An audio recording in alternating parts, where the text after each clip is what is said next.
नमस्कार, दीपाज किचनमध्ये आज आपण अगदी खुसखुशीत होणारी मस्त अशी शंकरपाळी बनवणार आहोत।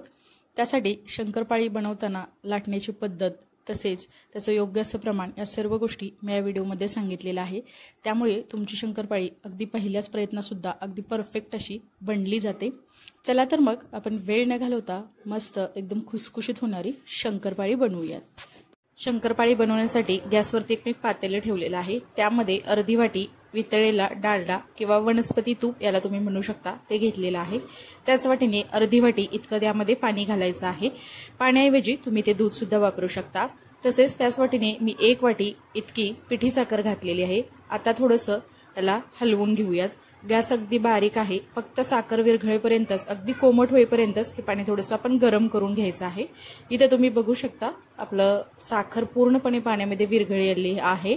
आता आपण त्याच वाटीने मैदा घेणार आहोत। तर इथे तुम्ही बघू शकता मी तीच वाटी घेतलेली आहे आणि सपाट अशी वाटी भरून अगदी 4 वाट्या इतका हा मैदा घ्यायचा आहे। तर 4 वाट्यासाठी मी इथे 1 वाटी इतकं पिठी साखर घातलेली आहे। तर 1 वाट्याऐवजी तुम्ही ते 2 वाट्या सुद्धा वापरू शकता, परंतु इतपत गोड मला पुरेसा आहे त्यामुळे मी कमीच जरा साखर वापरलेली आहे। थोडंसं चवीनुसार मीठ घालायचं आहे। तसेच इथे 1 चमचा मी वेलची पावडर सुद्धा घालणार आहे। ही वेलची आपण साखरेमध्ये बारीक करून घेतलेली आहे, त्यामुळे शंकरपाळीला एक छान असा स्वाद येतो। आता आपण जे थोडंसं कोमट करून घेतलेलं हे डालडा आणि पाणी आहे ते आपण यामध्ये घालून अगदी घट्टसर अशी कणिक मळायची आहे। तर हे बघत बघत यामध्ये घालायचं आहे। जर तुम्हाला थोडंसं पाणी लागलं तर तुम्ही थोडंसं पाणी गरम करून किंवा पाण्याचा थोडासा हबका वरून घेऊ शकता। तर इथे मी जे आपण अर्धी वाटी तूप आणि अर्धी वाटी पाणी घेतलं होतं ते पूर्णपणे इथं घातलेलं आहे। तरी सुद्धा मला थोडंसं पाणी कमी पडत आहे असं वाटल्यामुळे मी वरून थोडंसं 1-2 हबके असं पाणी घेतलेलं आहे। तर खुसखुशीत शंकरपाळी होण्यासाठी इथं जास्त पातळ असं पीठ करायचं नाही, थोडंसं आपल्याला घट्टच ठेवायचं आहे। आणि यामध्ये साखर असते त्यामुळे हे पीठ आहे किंवा कणिक जे आहे ते थोडंसं घट्टच होतं। इथे ही आपली कणिक भिजवून झालेली आहे।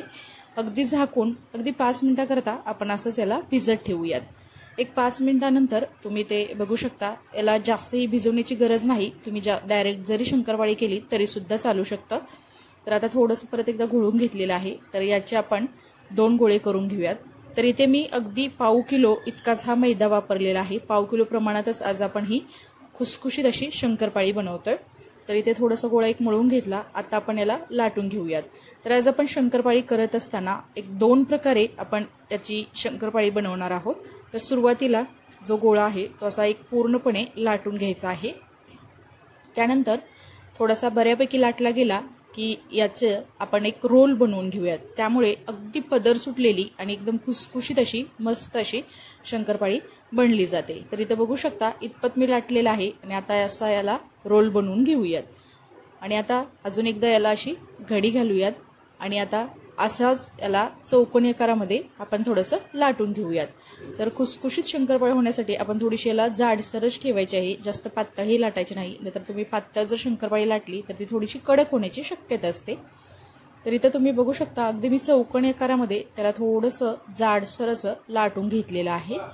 आता आपण याच्या चारी बाजूच्या कडा कट करून घेऊयात, म्हणजे एकसारख्या आकारामध्ये आपल्याला शंकरपाळी कट करता येईल। तर आता मी इथे अगदी डायमंड आकारामध्ये ही शंकरपाळी कट करून घेणार आहे। तुम्ही चौकोनी आकारामध्ये सुद्धा शंकरपाळी कट करून घेऊ शकता। तर ही आपण कट करून घेतलेली सर्व शंकरपाळी एका प्लेटमध्ये काढून घ्यायची आहे।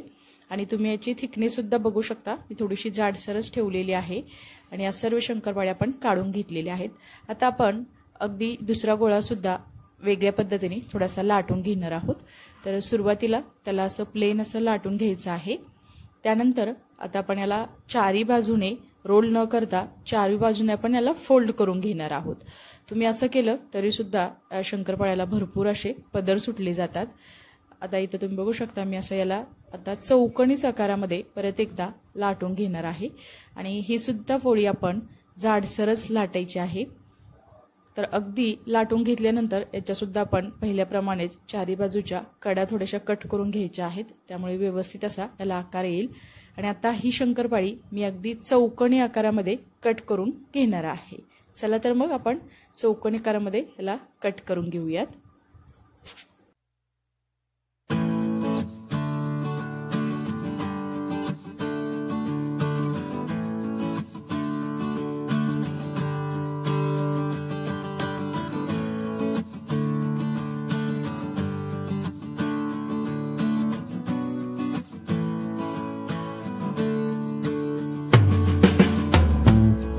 तर तुम्ही बघू शकता ह्या सुद्धा शंकरपाळ्या मी थोड्याशा जाडसर आकारामध्येच कट करून घेतलेल्या आहेत।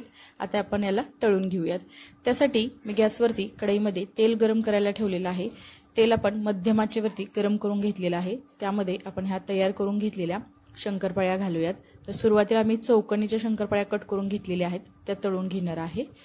तर अगदी बारीक ते मध्यम गॅसवरती ही शंकरपाळी आपण तळून घ्यायची आहे। गॅसची फ्लेम जास्त मोठी ठेवायची नाही, नाहीतर वरून शंकरपाळी अगदी लालसर होते आणि आतून तशीच कच्ची राहते।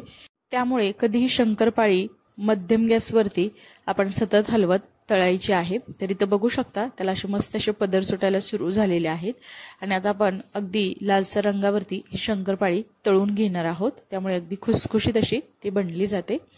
तर इथे बघू शकता तुम्ही शंकरपाळी आपली थोडासा कलरचा बदललेला आहे आणि छान असे याला पदर सुद्धा सुटलेले आहेत। तर अजून 1 मिनिटाकरता आपण याला तळून घेऊयात। आता ही शंकरपाळी बघू शकता अगदी मस्त अशी तळली गेलेली आहे, छान असा याला कलर आलेला आहे। तर सर्व शंकरपाळी आपण काढून घेऊयात। आता पहिल्याप्रमाणेच आपण दुसरी जी डायमंड आकारामध्ये शंकरपाळी कट करून घेतलेली आहे ती सुद्धा याच पद्धतीने आपण तळून घेणार आहोत।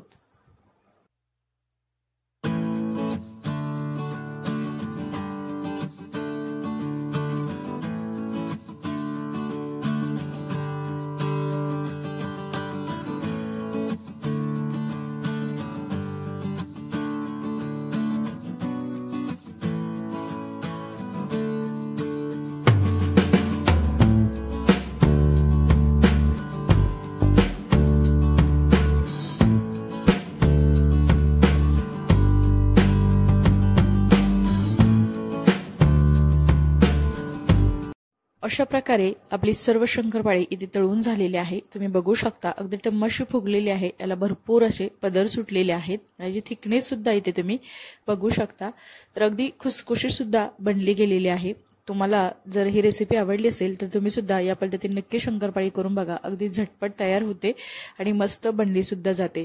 जर रेसिपी आवडली असेल तर नवी सदा दीपाज किचन या यूट्यूब चॅनेलला लाईक, शेअर आणि सबस्क्राईब करा आणि शेजारील बेल आयकॉनवरती क्लिक सुद्धा करा, कारण तुम्हाला अशा छान छान साध्या सोप्या अगदी झटपट होणाऱ्या छान अशा रेसिपी पाहायला मिळतील। चला तर मग नंतर भेटूया अशाच एका रेसिपी सोबत। तोपर्यंत सर्वांना धन्यवाद।